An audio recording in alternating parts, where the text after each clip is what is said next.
pinanin, sila ay nagsasagawa ng iba't ibang pag-aalaga sa kanilang mga tanim at mga hayop na bilang ulam.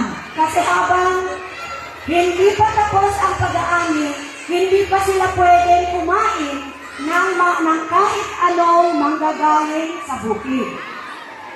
So, ang ipapakita ng mga grade 6 ay ang culminating activity ng agricultural cycle ng Ifugao.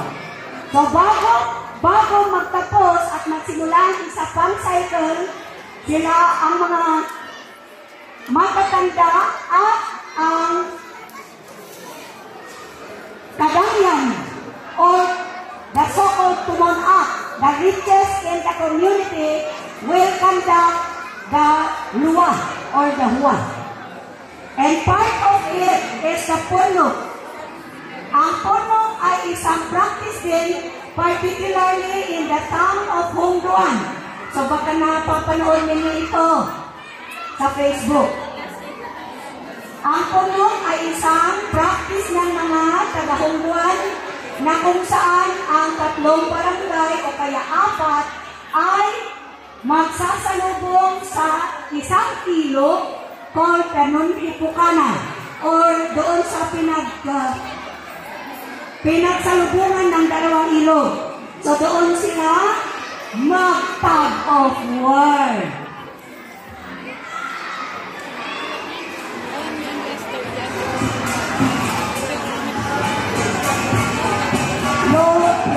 Punok.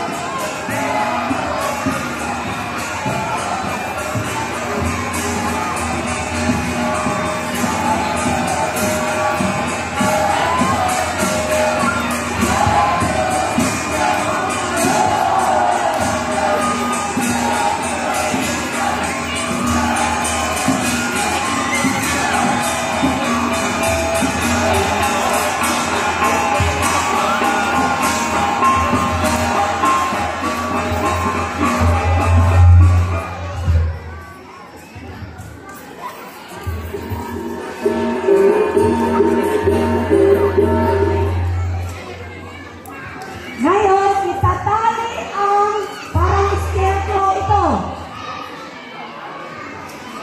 Ito yung marker nila kung sino ang matatalo. Okay.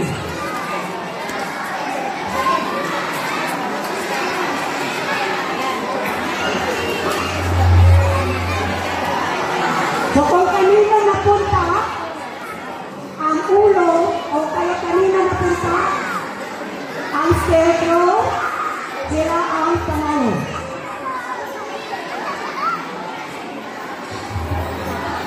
Oha! 2, 3.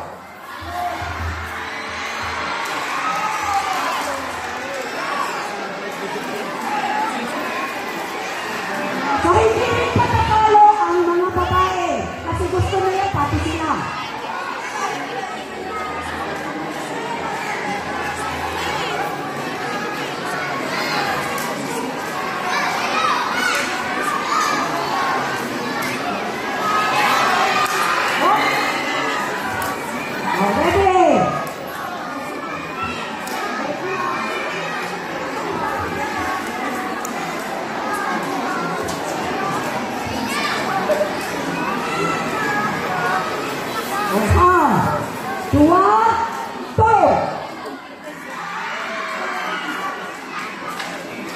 So, yan po ang punok.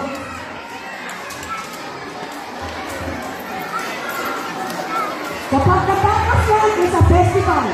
Festival dance for Katinoyan. Ang Tinoyan naman ay isang panggagaya o kaya parang panggagaya sa galaw ng isang agila.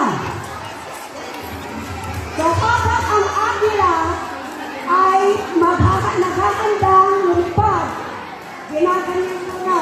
So that is the taking off step. Then, pag nakabuelo na, it extends its wing. Pag nasa taas na,